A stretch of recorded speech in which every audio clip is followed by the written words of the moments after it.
Good morning. It is 11:32, and I would like to call this meeting to order. My name is Mark Quinn. I'm the Director of Security for Garland ISD. It is 11:32, and I would like to call the August 1st meeting of the GISD Safety and Security Committee to order. This meeting is conducted in accordance with Chapter 551 Government Code. Executive session is held for the purpose permitted by the Texas Open Meetings Act, such as the presentation of information of a sensitive nature. Since the topics being discussed today are public information, we will not necessitate executive session. This time, do we have any public comments? I do not believe that we do. Prashant, you hadn't received any, right? Okay. So seeing that there are no public comments, I'm going to move to item number 2. I will start security systems update with Michael Pierce. We will move to Chantel Moore as soon as he gets here. He should be walking in shortly. Good morning. I just have 2 items. As last discussed in our previous meeting, the Security Systems Department, we're in the middle of installing 220 emergency buttons. These emergency buttons, each campus will receive 2 to 4 emergency buttons throughout the building. The reason or the intent behind the emergency button is to notify our dispatch center, our security department, of a need of an emergency on a campus and of the possible first responder response.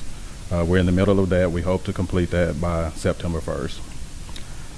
We also are in the final stages of updating information needed for our panic escalation app. This is a phone app that will be in the hands of all district employees. As of last week, we have uploaded 5,200 plus employees. We included in the last update all paras and auxiliary personnel to the list. This application will be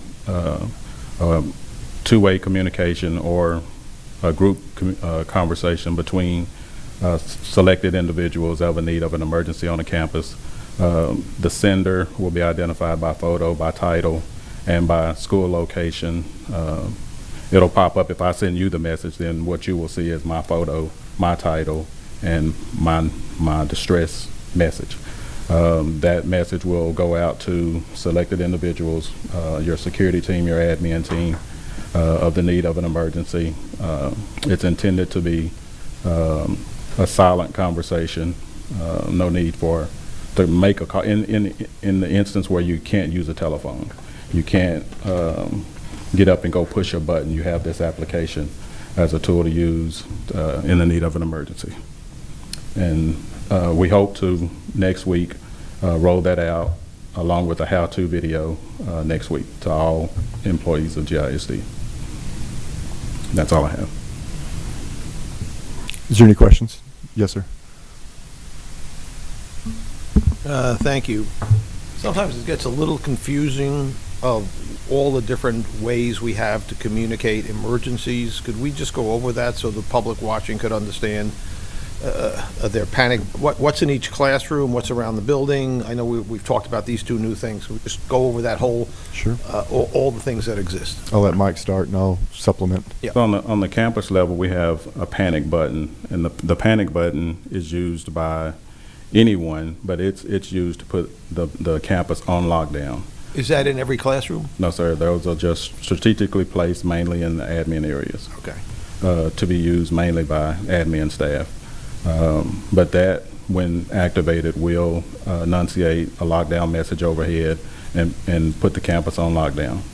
And that particular button is yellow, and it says panic. Our emergency buttons that we're installing now, those buttons are blue and they say emergency. And those buttons are strategically placed throughout the campus, intended for use by staff only. And the emergency button, that signal is received in our dispatch center. And it's received in our dispatch center only. It does not enunciate any type of message overhead.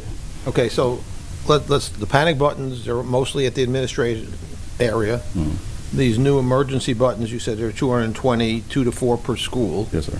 Again, they'll be around, but not, what, do we have anything in every classroom?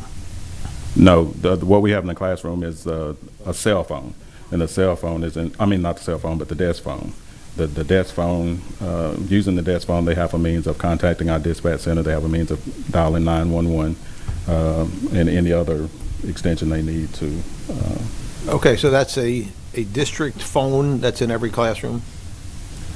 Every classroom has a desk phone. Okay. In an emergency, would that be powered or lose power? I'd have to check on that. Okay. So in a individual classroom, if a teacher knows there's some emergency and can't get to either of these yellow or blue buttons, they would pick up the phone? Yes, sir. Okay. But now you say you're adding this new app. Yes, sir. That's going to be on their individual phones? Yes, sir. It'll be on their cell phones. Okay. And does that replace the...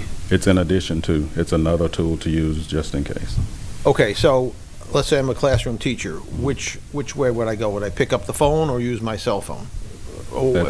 That's whatever you deem, whatever you can get to first. You can go either one. John Michael Keyes created I Love You Guys Standard Response Protocol, and he said that it's good to have both, because if you don't feel like you can talk because the active shooter is outside of your classroom and you don't want him to hear your voice, that this is a great thing, because you can send text to the silent panic alert he's talking about.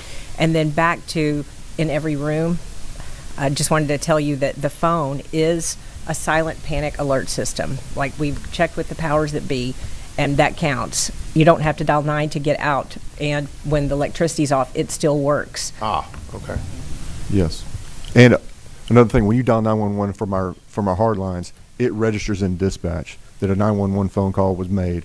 It tells the room that the call was made from. So we immediately receive notification in dispatch. I received notification through an email that 911 was called. Okay, so on the app, you said 5,200 plus employee. So is that ready to go, or just about? We're 98% there. So we've tested it and it works?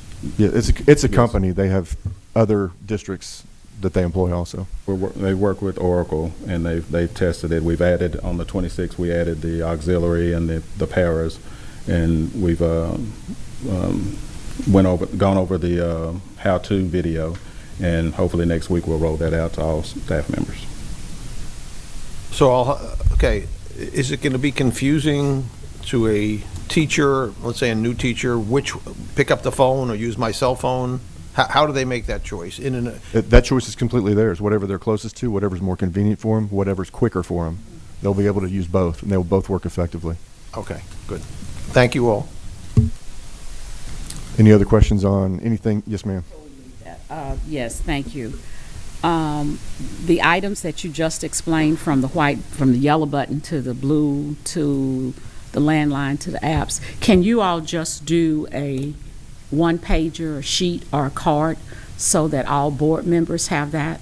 The one thing that we have to understand is that we have committees to facilitate the work, but how we push it out all trustees ought to know. So, I mean, we don't need anything very lengthy. And even with that how-to video, that link should be included there. And so that way we're disseminating the information basically to all trustees. You all are doing it extremely well within district, but for us, just here's our safety cheat sheet, or not cheat sheet, I don't say cheat. I can't say cheat in education. I don't know what you call it, but information sheet. Okay, all right, okay. So. Yes, ma'am, we can do that. Any other questions on anything systems? Yes, sir. Yes, sir. Just on the calling 911 from the classrooms, I don't know if it's changed. In our classrooms, we have to dial 9, then 911. If you dial 911, it registers at dispatch. It registers at dispatch. Okay. Right. I'm old school. That's okay. So am I. Just wanted to clarify. Thank Yes, you. sir. Can you just repeat what you said? Yes, sir. Back when I first started teaching, to get 911, we had to dial 9 to get an outside line and then dial 911. That was 15 years ago. And now if we dial 911, it rings you guys and 911? Right. Awesome. Thank you. It goes to central. Yes, and- we still get notified. And directly Yes. to police. Ah, okay. All right. No other questions on systems. Let's move to operations. Before we do that, I think it's important that the entire committee introduce themselves for the public so everybody knows where we stand. I'll let you decide who comes in, Okay. or where you start, or, you know. Sure. Let's just start over here on the far left. I'm Mr. McGee. I teach health science at South Garland High School.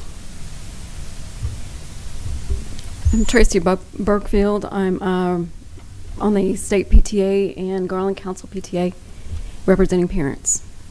Larry Glick, board member. Ricardo Lopez, superintendent. Linda Griffin, trustee. Daryl Dodd, CFO.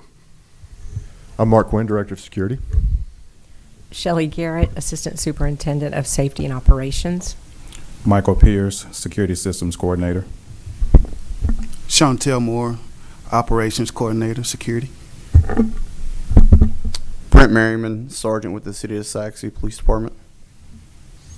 All right. Thank you. Now we will move on to item number 1, Security Operations Update. Chantel Moore.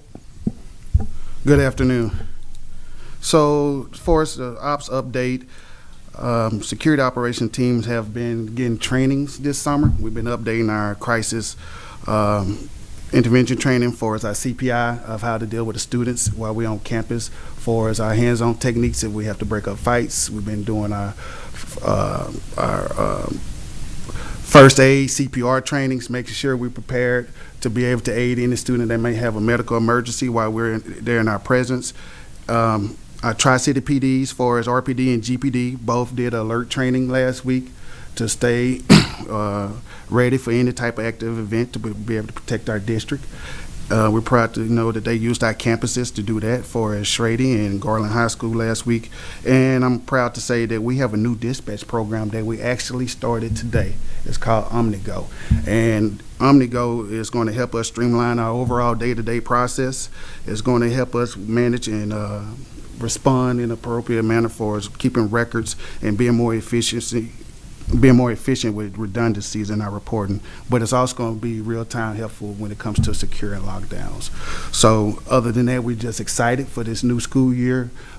We know that we hope that our students and staff had a great summer, and we just look forward to keeping on protecting the blind side of the district. Any questions on anything operations related? Mo, I will tell you, stole my thunder. I was going to talk about our brand new OmniGo dispatching program. It's awesome. Well, that falls under operations. We're excited about that. You should be. It's awesome. Any questions?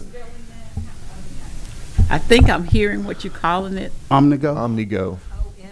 Oh, OmniGo. I'm Yes. sorry. Okay, thank you.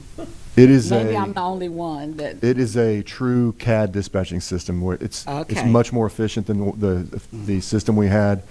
The old system we had to write reports on basically everything we went to. So now It is a CAD dispatching system, so dispatch will be able to keep track of all our officers without them having to create a report for every single thing they do. It's much more efficient. It's nice. Okay, Yeah, thanks. it's modeled after police department dispatching. Oh, great, okay, thanks. All right, any other questions on anything's operation related? All right, let's move on to number 3. Rotation and addition of committee members. We're not rotating any out at this point, but we do have a addition, our new board president. Thank you for being part of our committee. We appreciate you, appreciate all the work you do, and appreciate all the work that all y'all do on the committee. It does not go unnoticed. We appreciate it. Next on the list is armed guard mandate. I want to talk briefly about armed guards. Now, what I do want to do is talk generally an overview of House Bill 3 and the armed guard program. I don't want to get down in the weeds of what we're doing, what we're expecting to do, or anything like that, and I don't want to compromise our program in any way. So, as you are aware, House Bill 3, among many other things, mandated an armed security officer in every one of our campuses. So that being said, we immediately put that ball into action, started getting it rolling, started coming up with a plan. We've come up with a very, very solid plan of GISD employees that will be armed. They are going above and beyond on everything: training, alert training, active shooter training, stop the bleed training, nonviolent crisis intervention. What else am I missing? CRAZE training, civilian response to an active shooter event training. They're getting much more training above and beyond what the state mandate says. So while the state mandate is here, we are pushing our training to the max on each one of these employees. We are currently accepting applications. The post opened last Friday, and so we anticipate being able to start interviews very shortly. Is there any other just generalized questions on the way we're aiming and what we're trying to do and the reason why? Yeah, for the training, is that going to be in-house or using the Texas School Safety Center? We'll be doing both. So they will already have a license to carry. They have a mandated DPS curriculum that's taught by a company that we will contract with, and then above and beyond, some classes we will teach in-house, and some we will have police departments assist with us teaching, like alert training and active shooter training, and it's kind of going to be a mix of both. Any other questions on armed officers? So I know on our social media page we said now hiring, right? And so we said armed security officers, House Bill 3. I know we have a number of qualified applicants. Yes, we do. And we're looking forward to filling those spots. From the public, they don't know all the training and everything else that's going into all of this. What is going to be, it doesn't have to be discussed now, but what we need to understand is what is going to be the rollout plan of something new for the community to understand the type of person and training and standards that are going to be held for our security team. Although we're looking at officers, they're technically security team. I think it's important to mention that we're looking to fill only the cities of Rowlett and Garland, because Saxe has an SRO at every Saxe campus, correct? Correct. So it's important that we talk about that, and Saxe is our only police department to do that. So we have 4 or 5 schools in the Saxe area. They're all going to be filled by SROs. Rowlett is short officers, and so we're going to have to fill that void, and Garland short officers, we're going to have to fill that void, correct? That is correct, yes, sir. We do have Sergeant Merriman here. Would you like to say just a couple of words about Saxe and Saxe SROs? Yeah, so we've already implemented filling the Sewell Elementary with an SRO. One of our high school SROs who has experience moved over there, and she's already ready to go. She's met the staff, and so we have filled every school in our city that's GISD. That's awesome. Thank you. We're looking forward to it. Congratulations. Thank you. We're real excited about that. So I think communicating to the staff, and I know this is going to be a big lift, but I think it needs to be a personalized communication, introducing that person to that community. If I'm just Officer X, that type of introduction will give people peace of mind, and then they'll feel a personal connection to that. I don't think it needs to be just a generic blast out, like, this is the program, and then they just see somebody there. It'll be like, hey, meet so-and-so. This is your personal officer assigned to blah, blah, blah, blah, blah. I agree. They will engage with those schools and become an integral part of that school. Yeah. And we got to remember, in Garland, we're family, so we got to really keep that family atmosphere. So when that rollout plans, just let us know. We will do it.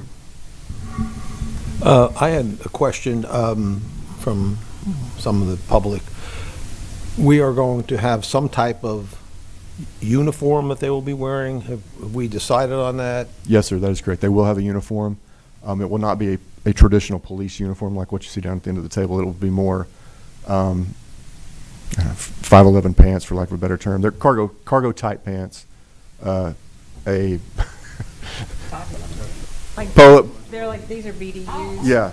But they will also be significantly different, visibly different enough from this. So the 3 police chiefs have asked for us to show a picture of what this officer looks like. The police chiefs, when we met with them back in May, we were talking about how the outfit, the uniform would look completely different. You would know in an instant that this is an unarmed security officer, this is an armed security officer, and they want pictures of what that looks like. So they're going to share that with their entire police forces, so they'll know. And I think the word you use is they're all going to be armed, right? Yes, sir. I think that's yeah. Yes, sir. Thank you. And they will interact with training with the police officers too, the SROs. So there will be joint training exercises too with all our people in theirs.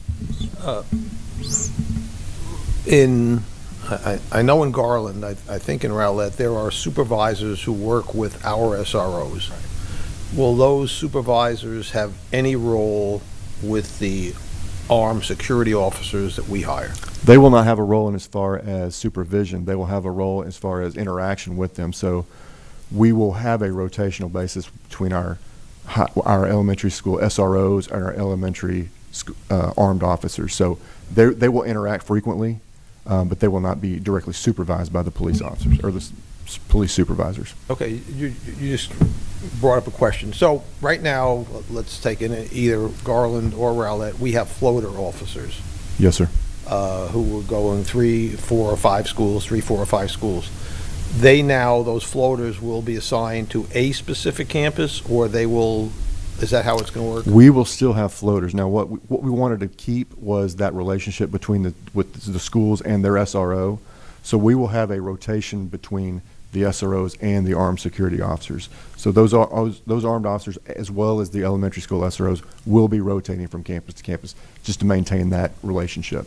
Okay, so if I understand what you're saying, so if I was in an SRO, let's say in Rowlett, and I had 3 or 4 schools, I will still be at all of those schools on a different day of the week? Is that? That's the rotation plan we're looking at.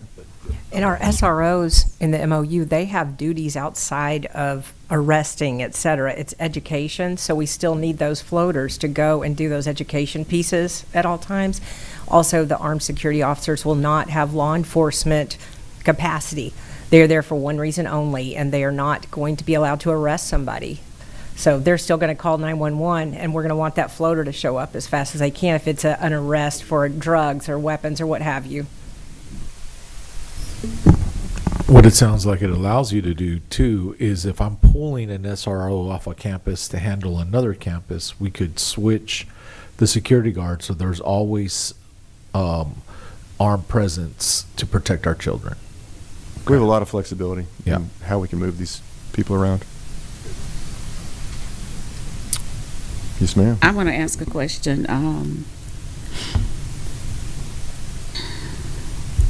We've done an excellent job. We have been proactive. I think we have thought out things very thoroughly. And my question is the communities, are the cities, are the Tri-Cities ready to embrace this change? You all see the communities at a different level than I do. So this is a major change. It is. It's a major change. So how are you all feeling about the understanding and the acceptance of our communities in the Tri-Cities for this new approach? I can tell you that I've been approached many times by people in all three cities, and they're thrilled that this is coming down the pipe. They're thrilled that we're taking that next step, and we're leading the way to put these officers in these schools. We're picking solid people to do it, and the plan is that we're rolling out is solid, and people are excited. I've seen many people that are excited about it. And if I may, Mark, Yes. being SRP trainer for our department and going out and making contact with the principals and the staff, our elementary campuses are excited. Though they have a SRO that was rotating to service them throughout the week, to know that they just have a presence there at all times, to be engaging, to watch them as they out in recess, or if they coming back from lunch, or if they have an event going on, parents are coming in and out the building. And I think that is a great thing that is happening for our district, because our elementary campuses, though we have you guys in the Tri-City, it's going to be a beautiful thing knowing that there's somebody there every day. All right. Any other questions on Armed Officer Program? Okay. I'll move on really quickly to special education emergency preparedness. We've started the ball rolling with special education as far as kind of reaching out and partnering with them as far as emergency operations and what they feel like we need to improve on and what we can plan on. So we talked basically about three things. We talked about developing a team, we talked about making checklists, and we talked about action plans. So developing a team. Team should evaluate your school's safety plan and create a basic plan for all students with disabilities. It's a good idea to include key personnel who regularly support and know the students, such as teachers, paraeducators, occupational or physical therapists, etc. So we're talking about developing teams that assist with all students, including special ed students. We talked about checklists. Consider developing an individual checklist that teachers and administrators could use to determine the supports needed for a student in an emergency. The checklist should consider both the general characters of the student, but also as questions such as, can the student be part of a large crowd during an evacuation, process information when directions must be followed quickly, move through a classroom or hallway independently, process the visual or auditory output from alarm systems, sirens, or people shouting, maintain a lockdown position for an extended period of time without medical and/or medical devices. And then we talked about action plans. Just some of the things we brainstormed on action plans was analyzing the overall state, district, and school crisis and disaster plans. Use the student's IEP, schedule, and school layout to evaluate what might happen in an emergency. Review the school layout and note any barriers to the student's access. Brainstorm solutions to barriers. Create an individualized emergency lockdown plan, and help students learn, understand, and practice the specific skills they will need to develop and stay safe. So those are kind of the topics we discussed. Like I said, we were just touching the surface of this. We have much more to do, but it's kind of a good starting point that we're at. Is there any questions or anything I can maybe expand on that? Yeah, I've got a couple. And this team, is that going to be a campus level team, or is it going to be district level? I think it would probably start at the district level and then push down to the campuses even when we got to that point. Okay, and are you including any parents? We would, yes, definitely we would include parents in that. Okay, and where are you getting those parents? We haven't got that far yet. And then on these checklists, this is intended to be an individual, like on a per student basis? That's what we've discussed, yes. Okay, and then would this become part of then their overall IEP or 504 plan? It would not be in their IEP. The crisis intervention plans and the emergency operation plans, we have a district one required by law. We have campus for every single campus, not required by law. And on those campus EOPs, there are already things called unique factors. And most great principals for years have put in their unique factors. I've got that kid on the third floor, and the noise is going to be a problem, during the lockdown evacuation. Or do we have a striker chair exactly where that kid is at all times, so you can get them down the stairs if need be? But do you have the right key at the staircase? Exactly. So those unique factors and those EOPs, this is an extension of that. This is making it more official and making it more a part of our responsibility as the safety committee and the safety security department. I didn't want anybody to walk away thinking this is the first time that we've considered special education in our safety plan. Okay, and then how are the parents going to be, of the students, going to be notified that this plan's in place for their students? I will get with special ed and try to push that out. I'm not sure how we will notify people yet. We've just, this preparedness plan is something we just put together, so I'll try to find out how they want to push that out. Okay, thank you. Which one? Any other questions on preparedness? All right, well, I think that wraps up. Seeing that there are no other items to discuss in executive session, I think I'll turn, I'm sorry, go ahead. Could we talk about topics for our next meeting? I don't know where to do that, but Sure, we can do that. We can do that right now. we did it once before, but could we talk about threat assessment and how that's working? I think that's critically important. And I think it's so important for the public to understand that we're not waiting for an event. We're trying to anticipate events and stop them from happening. That'll be one. And two, obviously, we went to the voters in May with the bond election that was successful.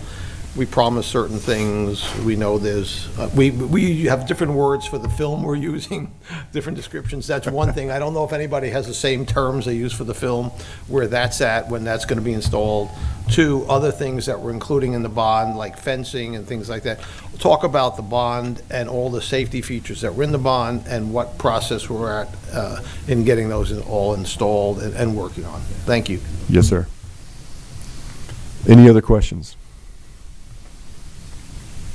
All right.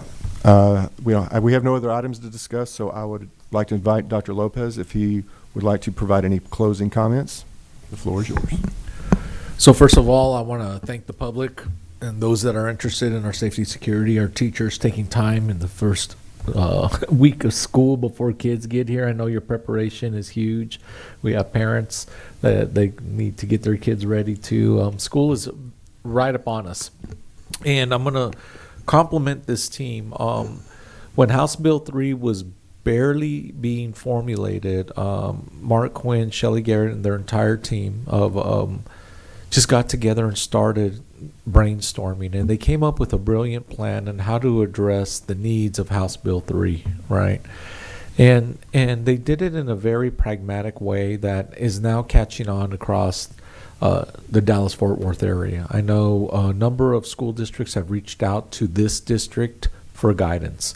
So you're going to see a lot of people almost copy and paste what we're doing. Once again, we don't mind.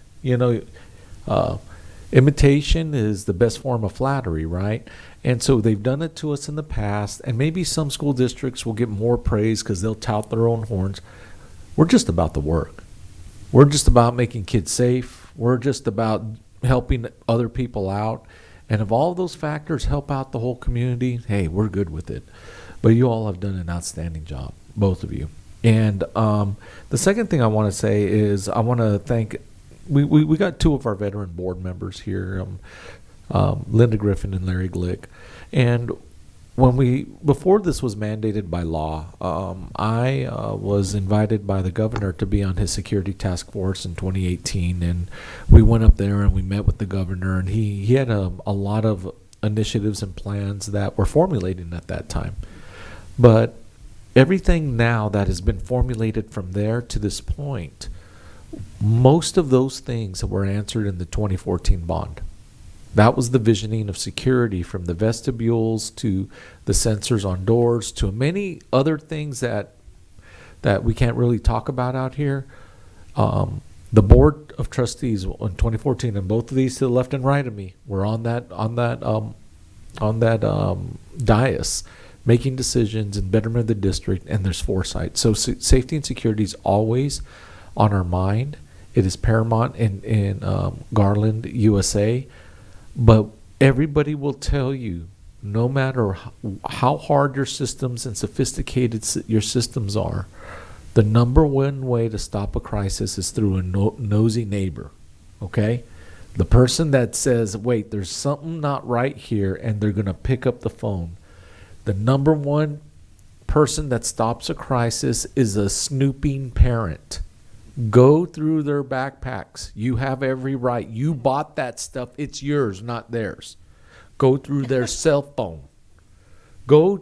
We have to go back, and then people will be like, well, that's intrusive. No, it's not. You need to know what's going on with your child. And the thing is when we start taking back those actions as a society, all of us will be much safer because somebody will ring the bell, and we have a lot of people that will answer the call.